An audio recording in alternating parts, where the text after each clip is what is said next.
Namo tassa bhagavato arahato sama sambuddhassa. Namo tassa bhagavato arahato sama sambuddhassa. Namo tassa bhagavato arahato sama sambuddhassa.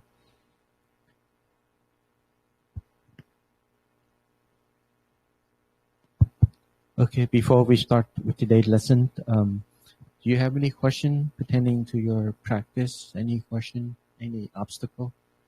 No? No? Okay. Let me know from the beginning of the lesson. Let me know, see if you have any questions. Okay, thank you.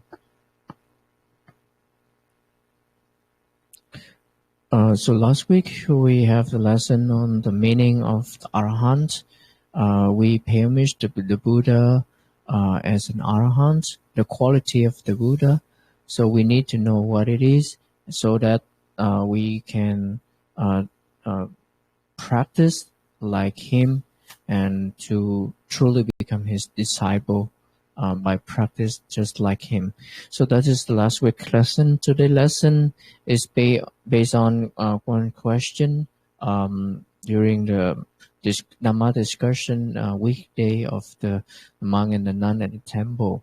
So there are one question raised that for a person who live alone, when they have to say goodbye to this world, so what will happen at that time and how they face the death, the departing. So that's why I have this today topic. So for sure that everybody have to say goodbye to this life. No one can escape. Even you say that somebody stay alone or stay with somebody, but the truth is that we have to go by ourselves. Even we stay with someone or we stay alone. So that's the true nature of things, that we have to go alone by any way. So, but the main important thing is that are we ready for that moment, or we will regret something? So there's the two kind of person in this world. One, because we are all the nature of that, we are mortal. But one person, they are frightened and terrified of that. And the other one, even they know they will die, but they're not frightened and they're not terrified of that.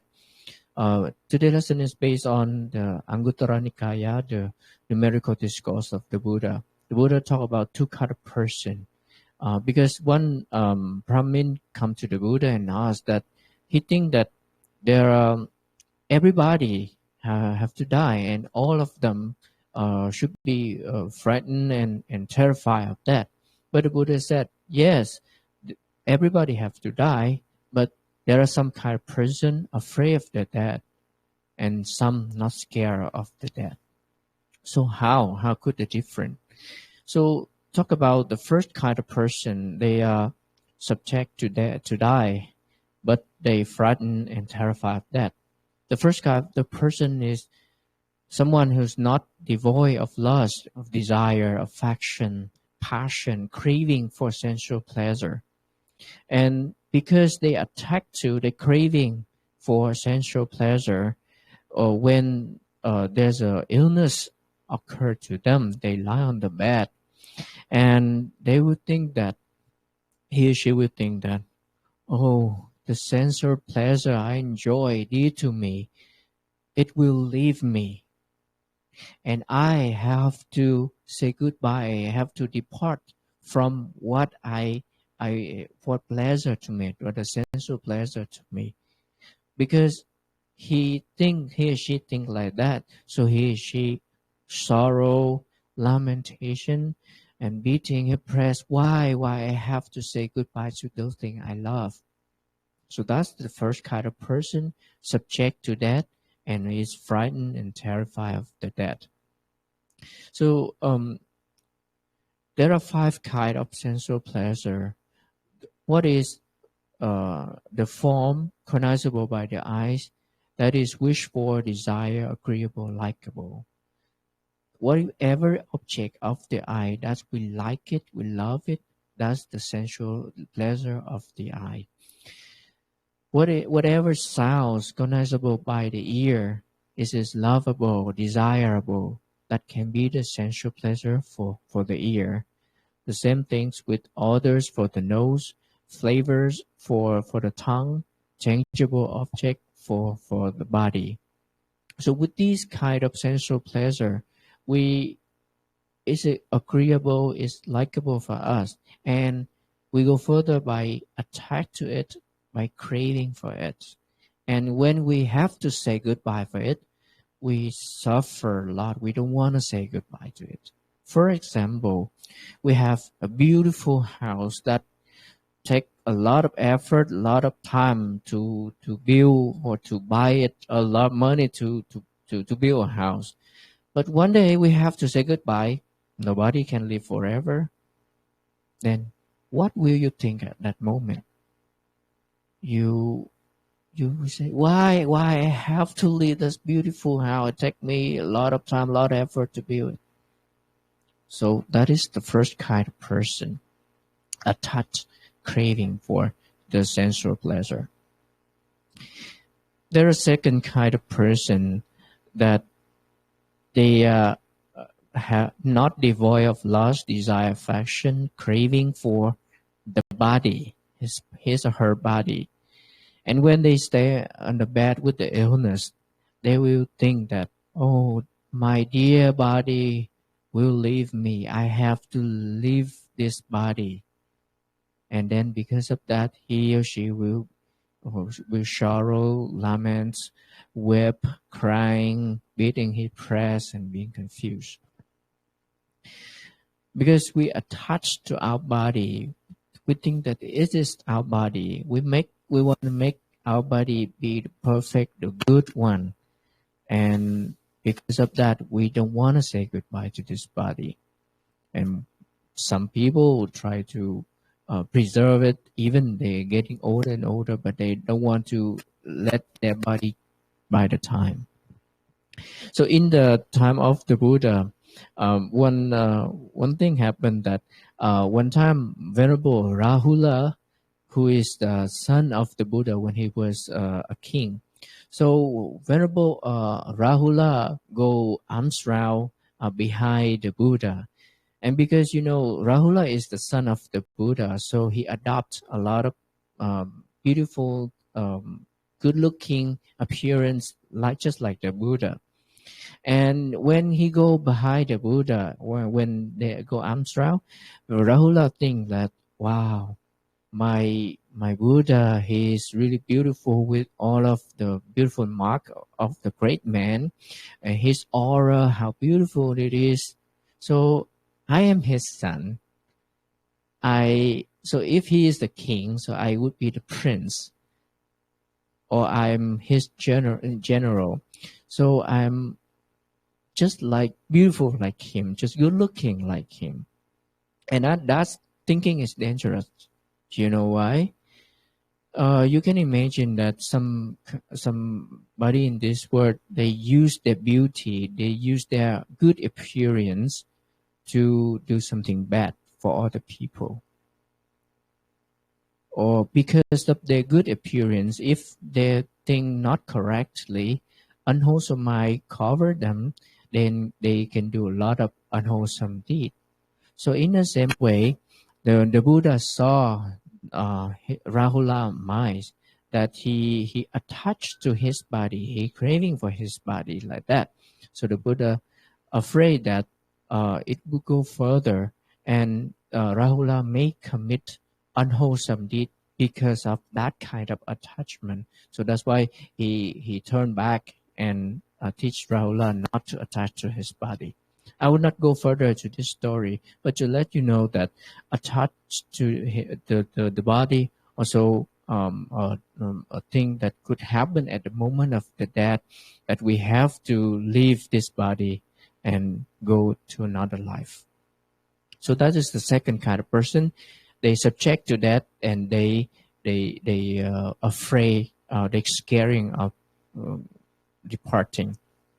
So that's the third kind of person, is the kind of person who has not done what is good, means meritorious deeds. They never do something wholesome, the meritorious deeds with the skillfulness, thinking before they do, or they never make the shelter of themselves from the fear, go down to the four woven realm, because they not done something good like that, and they done a lot of evil things, inferior deeds, unskillful deeds, cruel violence, defy impurity action. So because they never do something good, and they do a lot of bad things, so when they land a bad at that last moment, they think that, oh my goodness, all my life I never do something good, I never do wholesome deed. I do a lot of evil things. I do a lot of impurity deeds. So the destination, next existence, for those who not commit good things and commit a lot of evil things waiting for me. I have to be born in such kind of destination. So because he think like that, he scared, he afraid, he feel regret that he not do something good, and he cry, he laments, he beat his breast like that, but it's too late. So that is the third kind of person who did a lot of evil deed, who never do wholesome deed, and crying at the moment of death. The Majjhima Nikaya give an example, just like in the evening, the shadow of the great mountain cover, overspread the earth. So in the same way, when the cruel person, the evil person, at the moment of death, when they think of all of what they did, the evil deed they done, the unwholesome deed they done, they feel pity, feel regret, because did they did not done something good. Or Milinda given examples, just like the dry river, because dry, no water, just 1-2 drop of water cannot make the river become full again. So in the same way, the person who did a lot of evil deed, who did a lot of unwholesome deed, feel remorse at the moment of the very last moment. So that is the third kind of person. And the fourth kind of person, who is the person who have who is being uncertain about the quality of the Buddha, the quality of the Dhamma, the quality of the Sangha, the precepts, the future and the past, the dependent origination, the teaching of the Buddha himself, the teaching of the Buddha, and the disciple of the Buddha. They have uncertainty. It means that they have doubt. They are doubtful about the Buddha and his teaching. And because they are doubtful, so they're not going to practice the teaching of the Buddha, and they not reach the aim of the teaching by questioning, by learning the teaching of the Buddha. And because of that, at the very last moment, he or she regrets that all my life I have doubt about the teaching of the Buddha, about the Buddha, about the cause, the law of cause and effect, for example, and I did not settle down my mind. So regrets like that. So there's a four kind of person who are subject to death and afraid to be die.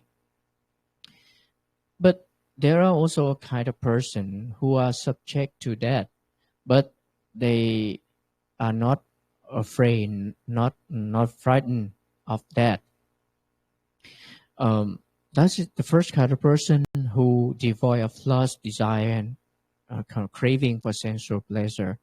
When he's or she lie on the bed at the very last moment because of illness, he or she will think that he or she will not think that, oh, my sensual pleasure will leave me, or I have to leave those sensual pleasure. He doesn't have the attached to or craving for the sensual pleasure, so he's peaceful. He don't attach to anything. Just like, for example, just like we have a beautiful house, take a lot of time and effort to have a house, beautiful house like that, but we don't attach to that house. We will know that we have to leave that one day and just accept like that peacefully. So that is the first kind of person who is subject to that but not frightened and terrified of that. The second person who is not, who is devoid of lust, desire, craving for the body, he or she know that one day I have to leave this body, this beautiful body. Even I love this body a lot, but I have to leave it, and it have to leave me, and I have to go to another life. So no attachment, no craving. Let it be. Drop it down like that. So that is the second kind of person. The third kind of person who did a lot of good deed, never done evil or cruel things, did a lot of good and wholesome thing, made a shelter for himself from the whole woeful rain. So at the very last moment, he or she will think back of what he done. Indeed, I have not done any evil things. I have not done any unwholesome thing. I done a lot of wholesome thing, a lot of good things. So what is the destination for the person who did a lot of good thing, wholesome thing, and not done any evil will waiting for me? I will reborn to such kind of destination. So because of that, he is not sorrow, he is not lament, he is not wept or praising his priest. So that is the third kind of person who is subject to death but not frightened and terrified of death.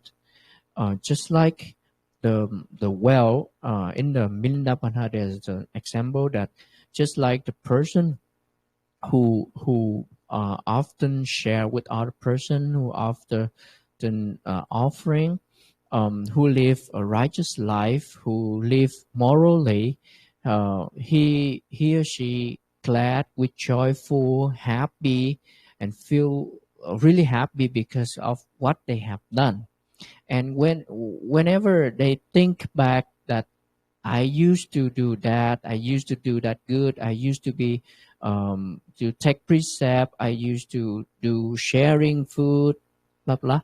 When you think back what you have done, you rejoice it and you happy again.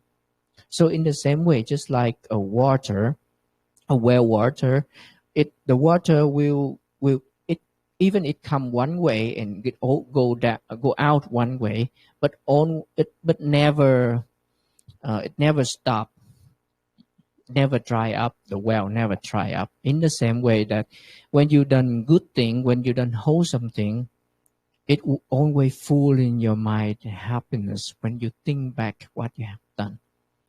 For example, that you you do offer the robe to the monks, or you offer something to the monk, or the food to the monk, and you when you think back, oh, I have shared food to the monk, I offer the monk the robe to let them have enough energy to practice the teaching of Buddha.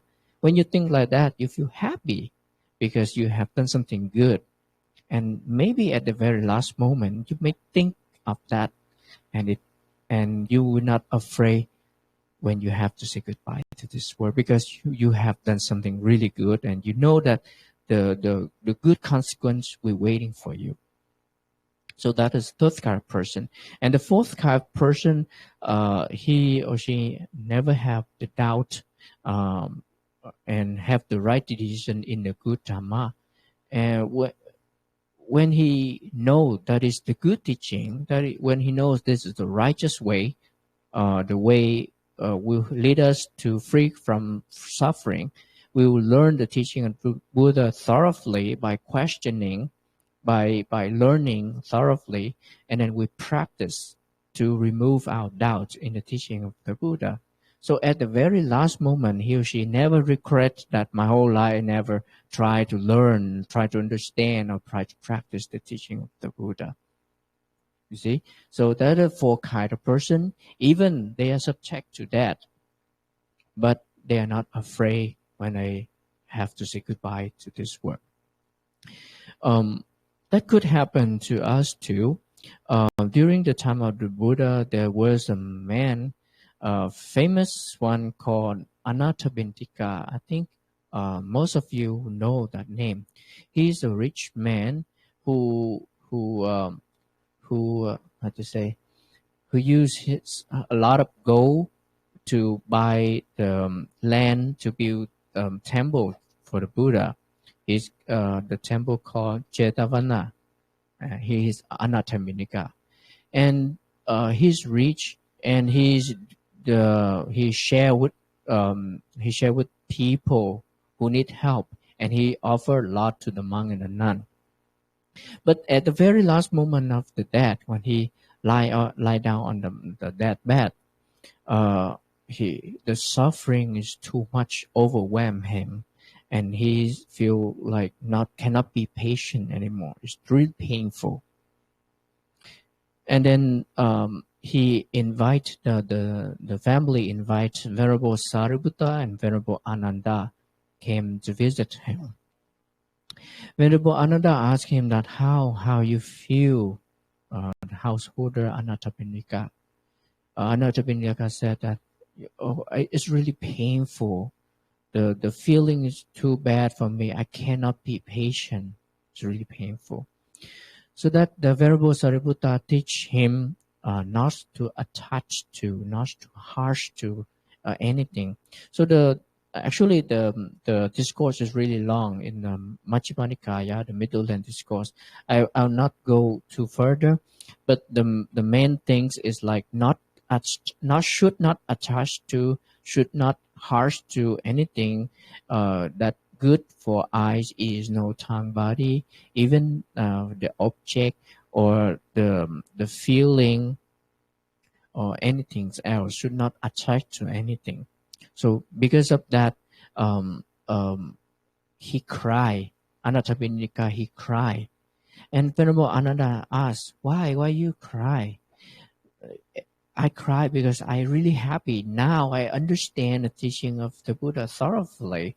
I never heard that before. And Venerable Sariputta said that because such kind of thing is difficult for the lay devotee to understand. That's why mostly the monk and nun will listen to those kind of teaching. That's why Anathapindika requests the Venerable Sariputta that from today now on, please let the lay devotee listen to such kind of teaching, because some of them may need and to overcome and understand the true teaching of the Buddha. He feel free. He feel not painful anymore, because when you feel when you have feeling and it more severe, you cannot be patient to that because you want that over, and it cannot be over, and you get more painful. You get more how to say you cannot be patient with that anymore, because it cannot be overcome. So, but when the Venerable Sariputta showed him that you should not attach to, you should not harsh to anything, then he let it go peacefully, easily. So maybe he will explain for you later. I have don't have enough language to talk. So after Anathapindika passed away, he was reborn as the celestial being in the Tusita heaven, and then he come down to the earth to pay homage to the Buddha. So this is the quote in the Majjhima Nikaya that he pay respect to the Buddha. A wise person who see what truly leads to his own good should investigate the Dhamma and thus be purifying is. So we are lucky that we know the teaching of the Buddha. We come under the help of the Buddha. But it's just not stop right there. We should put more effort. We should investigate it. We should remove our doubt in the teaching of the Buddha by learning, by questioning, by practicing.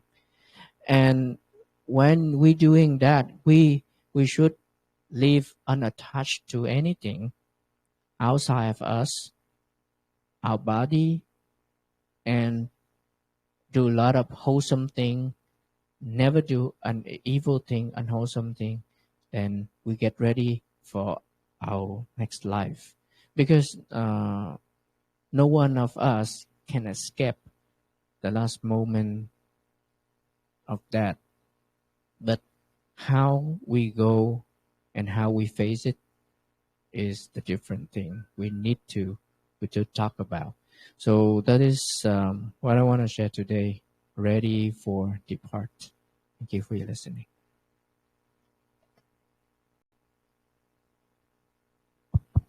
Okay, we have some time to discuss today's lesson. Just go back to the part of today's lesson about the householder. He's very rich, Anabindika. Anabindika. He's some of you are not familiar. He's a householder, very rich, but he has a very kind heart. He often share his wealth with people who in need, like poor, in need of help, around. Whoever has, no house, he would provide a place to stay. Someone who is hungry, he would provide food. So he's a very kind-hearted man. And when he heard about the Buddha and his teaching, he was so inspired, and he would like to build a temple, a place for the Buddha and the monks. So he basically used gold to lay it on the ground as far as he could. So he would buy the land to build the temple. So that's something about him. So all his life he practiced generosity. He come and ask the Buddha for the teaching.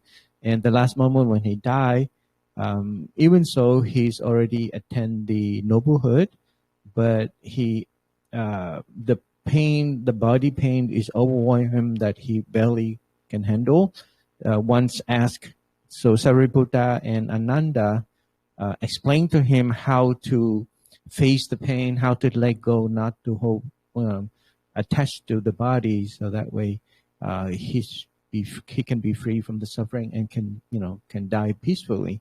So after he listened to this teaching, and he was so inspired and happy, he shed tear and say that he didn't hear about this teaching, this part of teaching. And Venerable Sariputta and Ananda explained it to him that it's been taught to the monastic, but not to the lay people, because it's very difficult for the lay people to understand or to handle. Like sensory desire is the cause of suffering that we need to let go of it. Just imagine daily life, like householder like yourself, thinking that, oh, sensual desire, like something that's good to the ear, is can lead to suffering. So you should, let go, don't attach to that. Imagine thing that good to the eye that you love, that you cannot, enjoy. A thing that good for the body, the touching is a sense of desire that you attach can lead to suffering. Thing like that. It's very difficult for you to comprehend, because you are not at the level to truly understand it. But if you have to let go of all that, then your life would be so meaningless. It would be so boring, right?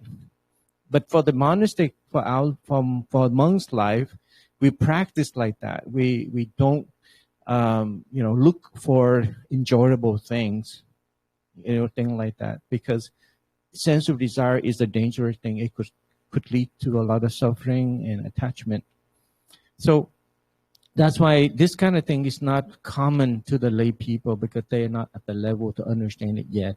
The Buddha taught them how to practice generosity, to practice skip the precepts, things like that, just to a minimum. But if you really want to practice, you can go further. You do practice meditation, and you actually look into it, that how sensual desire leads to suffering. And if you understand that, you can withhold, or you have a right attitude, a right way to manage your feeling, right?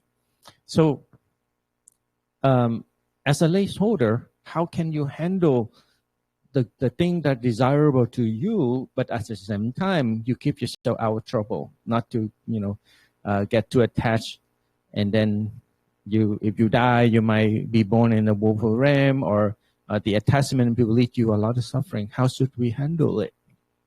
Like householder, you have husband and wife, you have kids, you have property. So if you are to be told that, don't get, don't, these kind of things could lead to suffering. So how can you handle it? So my suggestion is that if you have something agreeable to you, let's say you have food. If food is agreeable to you, it tastes good. Nobody tell you not to reject it, right? But you should know that this food tastes good, agreeable to you. You feel happy.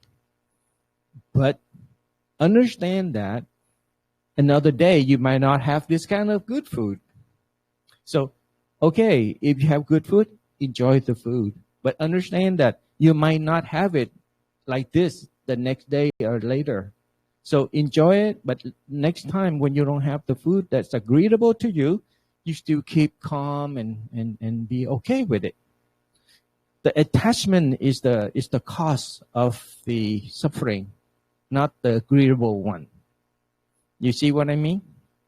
Yeah, we monks do know this food tastes good. We know that this image looks good to us.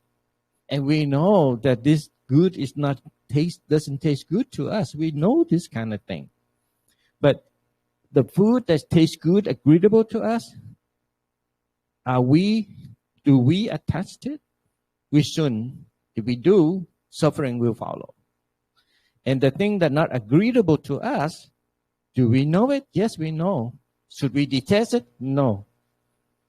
If we detest it, then suffering will follow. You see what I mean? So as a lay person, when you have a beautiful house, then okay, you have beautiful house. Enjoy while it lasts. When it lasts, okay with it. Accept the fact that you don't have it anymore. It's different. Most people, when they have beautiful house, they attach to it, and then they're afraid it's to be lost. They're afraid that this thing will be gone, or they're afraid that they don't have it anymore. Or they protect it, they overprotect it. That's why they suffer from it, because you cannot protect things forever. You cannot have things forever. Accept the fact that you have it today, it may not be available for you tomorrow. If you live your life like that, then you'll be okay. The Buddha never saying that, no, you should not enjoy this kind of good food. The Buddha never said you should not enjoy this kind of thing. He's saying that you enjoy it, but you attach to it. Mine and mine. Nobody can have it, thing like that. Okay? So the first person who afraid to die because they attach to the six senses, beautiful sound to the ear, beautiful image to the eye, beautiful scent to the nose, comfortable texture to the body, and things like that. They attach to it. And when they attach so much, when the time for them to let go, they don't want to let go. But they have to, go anyway. Because of that, they suffer. Because of that, they die with chaos. They die with confusion. And when you die with chaos and turmoil and confused, chances are you'll be born in the woeful realm. And you don't want to be born in the woeful realm, and nobody does. So that's why, how should you do it? So the person, go back to the good person that Buddha is saying that when death come to you, you are not shaken. You are not afraid. You don't live in denial. You accept. It's because you know that, time has come and I have to leave. I cannot take anything with me. I cannot hold on to anything. So you just go peacefully. That's the person who understands the impermanent, understand the teaching of the Buddha. So when you die with peace and calm and let go, and your mind stay calm and happy, chances are you'll be born in the happy realm. So that's how we should practice according to the teaching of the Buddha. We need to practice now. Don't wait until the last minute and say, "Oh, wait a minute, I have a long life to ahead of me." Like young people, they have, I would never die yet. I'm still young, right? And then you don't care. You just, go your way, enjoy yourself. But that come knocking, whether you're young or old, right? And that's why we need to practice now. And I always say, whenever that we face a situation, our mind shaking, agitated, that's not good, because you will do worse when you face death. So practice meditation, stay calm and positive at all time. You keep practicing again and again until you are so skillful that the last moment of your life, you be ready. In the West, not just in the West, but everywhere in the world, that sometimes when people talk about death, they say, "No, I'm not ready." I'm not ready. If you're not ready, then why not get ready? "Oh, I'm too young to die. I'm not ready to die yet." Wait a minute. Death doesn't wait for you. Whether you're ready or not, they're going to come dragging you away. So why not be ready? When you know that you're not ready, then should get ready. You know what I mean? A lot of people say, "Oh, no, I'm not ready." When some people at the deathbed, and then they say, "Oh, I'm not ready." When they are about to die, they say, "Oh, I'm not ready to die yet." No, cannot. You have to ready. You have to get ready. That doesn't wait for you, so you have to get ready. So get ready now. Every single day that we are still breathing, practice. Try to think positive. Try to, if the thing that come to the end, let go. Let's say that you have a beautiful house, and then tornado come and blow it away.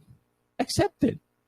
Don't cry, lament it, beat your chest that, "Why me? I work hard for this kind of thing, and now it's demolished." Lament it, and it's not gonna help at all. The house gonna come back because you lamented, right? But rather than that, just accept the fact that that's how it is. You can rebuild it. If not, then okay, at least you had it already. Right there. Stay calm and let go. Don't lament it. Some people actually commit suicide when something like that, or something dear to them, when they lost it. So it's not how we should live our life. Okay, so that's why the Buddha said that we need to be ready, understand, practice, and practice. I often share the Dhamma with the nun. Every week we study Dhamma together, 3 days a week. I told her that if you practice meditation and you face pain, exclusive pain, and if your mind is shaken, agitated, feel horrible, uncomfortable, then when you face death, it's going to be worse, and that you're not ready. So practice now. When you face death, you just have to persevere, stay calm and positive. I remember the time when I took an intensive retreat for like 2-3 months, like every day, every single day, I go to the meditation hall, I sit, I walk, I sit, I walk, except the time for lunch, juice, and, do laundry, personal time. Other than that, just sit, walk, sit, walk, sit, walk. And over time, I faced a very exclusive pain because of all the stress and all the things that I do, and which is normal. That in a contained, controlled environment, when you meditate, you have to reflect pain and sensation all the time. And at that time, I was facing a very, very hard pain that I feel that I'm about to die. But I can't give up. I have to go and I sit in the meditation hall. So to the point that I'm saying that, okay, I offer this body to the Buddha. If I die, I die. You know, I will die here in the meditation hall. The pain was that bad. And you know, the moment that I felt like that, I say, okay, I offer this body to the Buddha. I don't care anymore. Okay, if I die, I die. And then all the pain gone. Not gone completely, but the intensity was complete. It dropped to like all the way to like 30% before like 100%. It dropped to 30%. I mean, I feel so much better. So I realized something, that all this time, the pain that I hold on is the mental pain. The physical pain, yes. You sit for a long time. Like you have to sit still and all that, and you have to watch your pain all the time. The pain, starts to accumulate. That's the physical pain.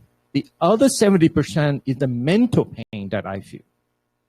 The moment I accept it, the moment that I don't hold on to it, I don't care anymore, is when all that thing is completely gone. So that's why it dropped down to 30%. And that 30% is my physical pain. You see, a lot of it has to do with our mind, our mental. We hold on to it.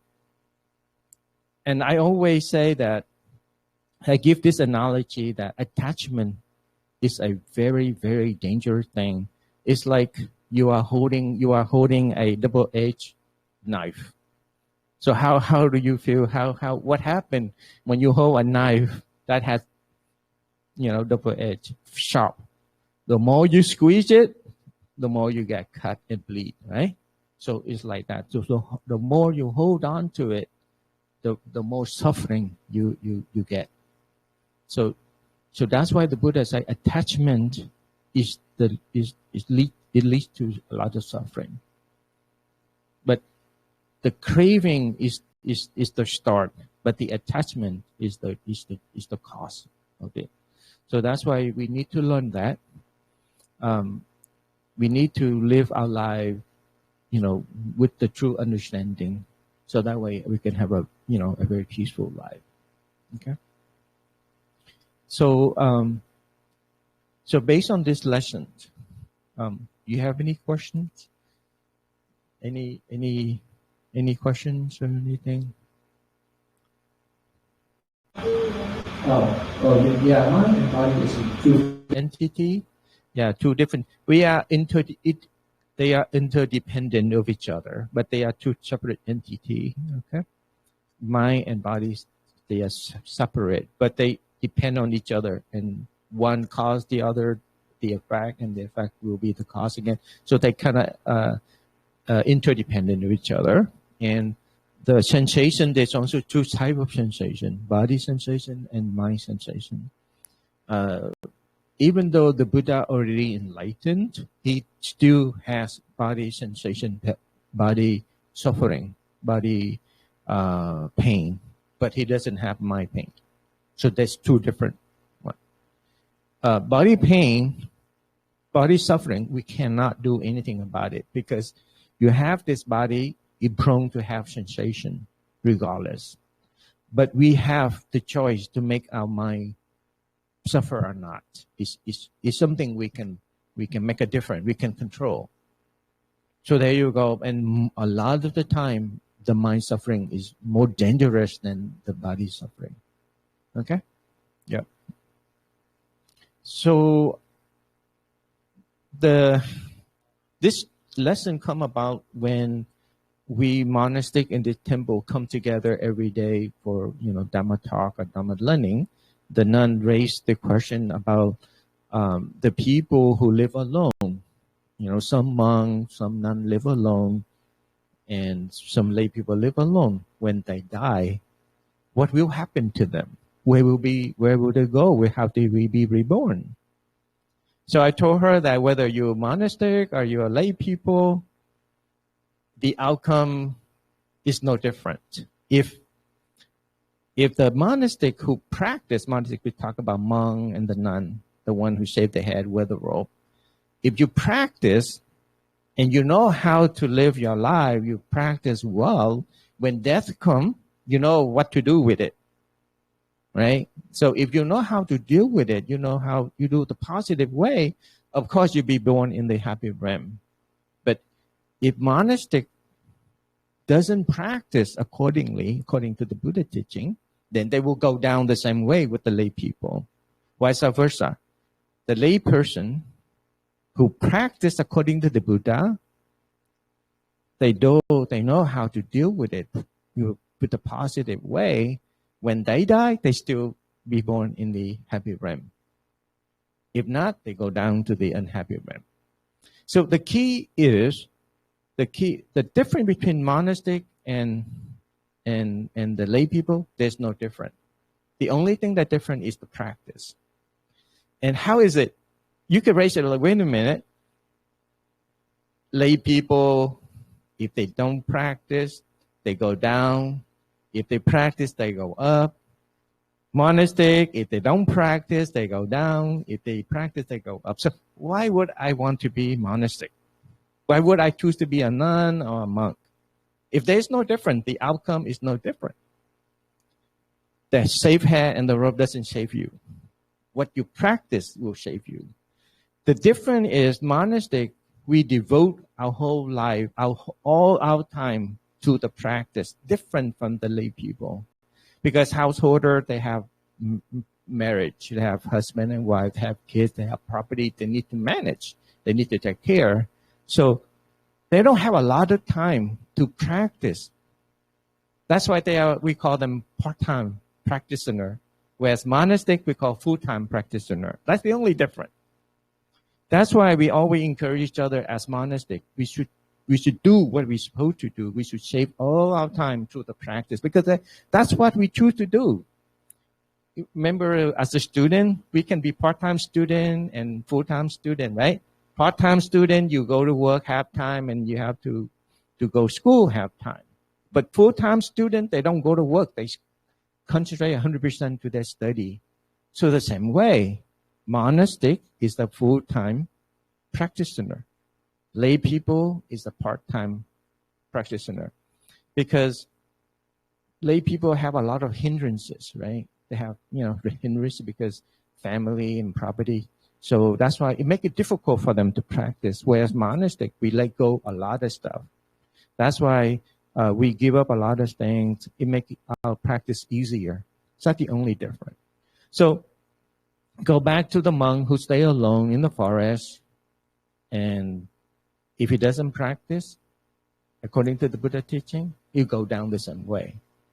And the lay people at home, like you at home, you always reflects on the three quality, the three characteristics, anicca, dukkha, and anatta, impermanent, dissatisfaction, and non-self.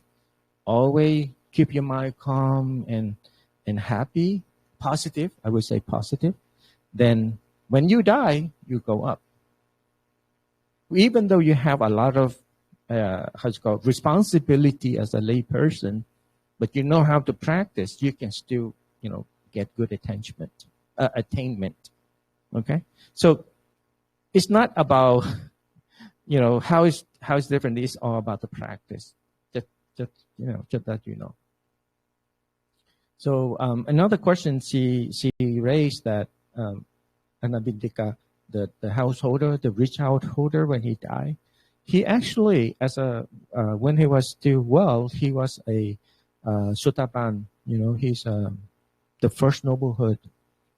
But he still cried, because cry is the anger, the anger part, right? So if he already in, the first level of enlightenment, why still crying? Yeah. Sotapan, the greed, anger, delusion, they get rid of all the coarse one, but the subtle one they still have. They not completely remove the three roots yet. They just kind of clean it up a little bit already. So he cry is normal because he still have anger in his mind. So, but after he learned, sure that he refined himself. So after he died, he was reborn in heaven, in the Tusita heaven, and he came back to the human realm and paid respect to the Buddha, and and share his thought about the teaching, about how he learned. Okay. So when you learn this lesson, you ask yourself, how far are you already, and how ready are you? Okay. Yeah. So every single day you should be ready. I always have this analogy that practice the teaching of Buddha is like you are practicing kung fu or karate, right? In the school you practice with each other, and if you are not skillful, you get beat up, get defeated. And when you become skillful, when you go out and fight with the world, you be very clever, you save yourself. If not, you're gonna be beat up so badly. So the same way, we monk, every single day we need to practice. And if we feel something that we are lacking or we are not ready, we need to work hard on it. Because be ready for the last moment of our life. Because that is the crucial, very crucial moment that will determine how you will be in the next life. But the last mind moment, if you die with confused and unhappy, angry, and greedy or attachment, you go down. If you die with a very calm, positive state of mind with the wisdom, then you go up. Okay? You can have the whole life doing good deed, but in the last moment of your life, you were confused. You were, you don't know what's going on. You could go down as well. But chances are, if your whole life doing good deed, chances are you keep your mind more positive, easier to be positive than negative. So chances are you go up. But there's still some chance that could be different, that you could go down even though you have the whole life doing wholesome deed. Like that. Okay? So be ready for that time. Okay? The learning the right way is important. A lot of people all their life, they do a lot of giving, generosity, but they don't understand the teaching of the Buddha. The last moment of their life, they get frightened, they get scared because they're about to die. It could be an unwholesome moment. They could die going down. That's one time you told me that your friend, she practiced a lot of giving, but why she died a very horrible death? Like that. Because they don't understand much about the teaching. You practice generosity is one thing, but do you know about the teaching of the Buddha to keep your mind calm and wise? It's a different thing. Okay? So you should practice generosity. At the same time, you need to learn the teaching of the Buddha and practice well as well. Okay? Yeah, exactly. Of course, because when you face pain, it's very hard for you to think clear. That's why every day, from the small one, like when you sit and meditate, you face a lot of uncomfortable feeling. That is when you train yourself to stay calm and be collective, clear. That's how a little bit of it. That's how you train your mind. When the last minute of your life, when pain comes to you, you know how to deal with it. Just like learning how to fight, right? If you can't fight a little, you don't learn the technique, or you don't practice fighting with someone else, you can't be skillful like that. I know that's how it is. When you in pain, you are like completely go berserk, right? You can't think clear. So that's why every single day when you practice, when you face fear, you face pain, you know how to deal with it. Stay calm in the practice of meditation yourself. Or you look at it when you face something outside, when you go outside, when someone says something harsh to you, can you keep your mind calm and not get angry? But if you get angry, you know how to calm your mind. And can you not say it back? Can you do that? If you can, then you're skillful. If you're not, need to go back and practice some more, like that. Or when you see something, when you are facing something bad, you feel, agitated, you feel nervous, you feel scared, you feel uneasy, or you stay calm, do your thing accordingly. If you don't, need to practice some more. It's in the practice, it's in the meditation. Because in the meditation, you face a lot of this thing. You face defilement attack you in the sense that you feel bored. That's another defilement. You feel the old memory start rise, start to recall old memory, whether good memory or bad memory. Like good memory, you feel attached to it.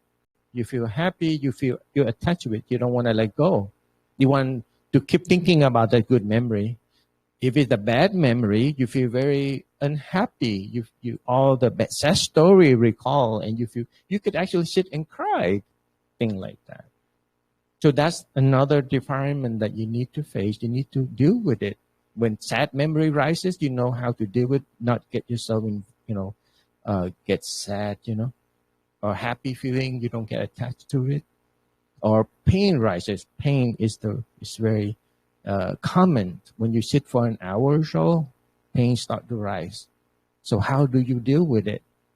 You stay calm and let it be. You stay the pain, or you just feel uncomfortable. You want to break out and walk, thing like that. It's all in the meditation that you can practice. Yeah. But if you think that you fail again and again, I mean, you need to do some more. Yeah. Yeah. So, anything, Brandon?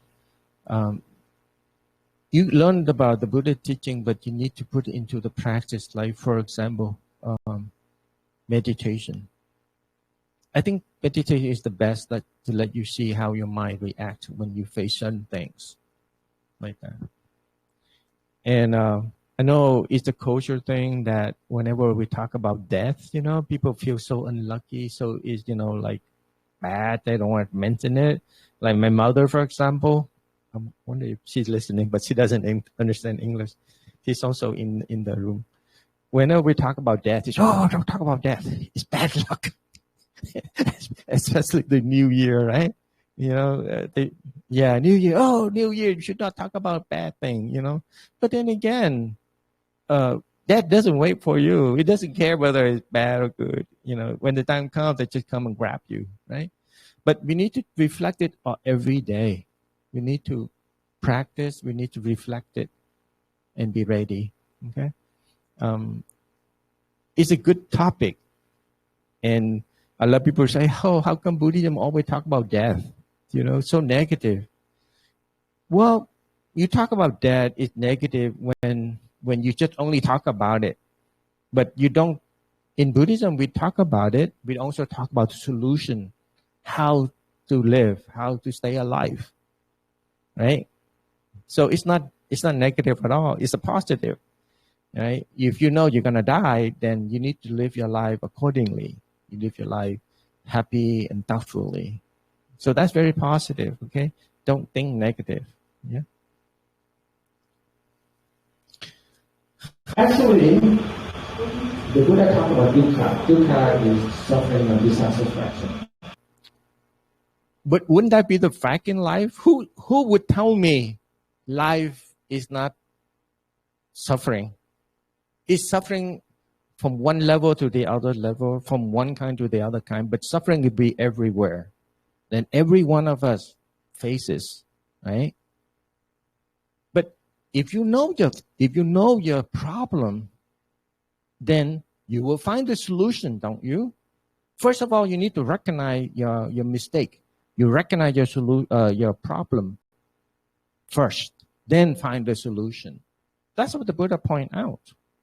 Don't deny, don't have self-denial. Don't be, you should recognize it if anything that you're lacking, you need to recognize it.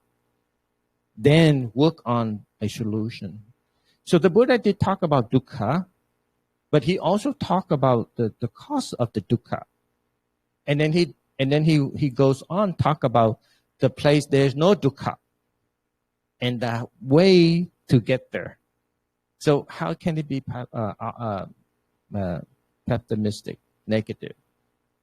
So that's what it is, okay?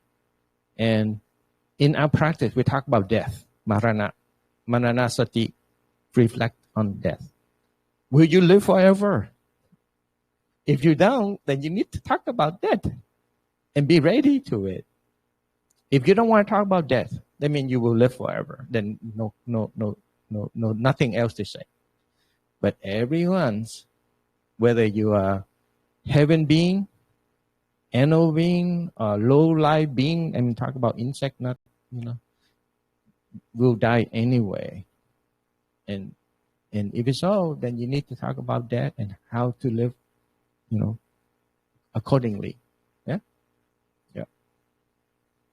Okay. If you don't have any questions, we can wrap it up today with sharing merit and loving kindness practice. Okay. All right.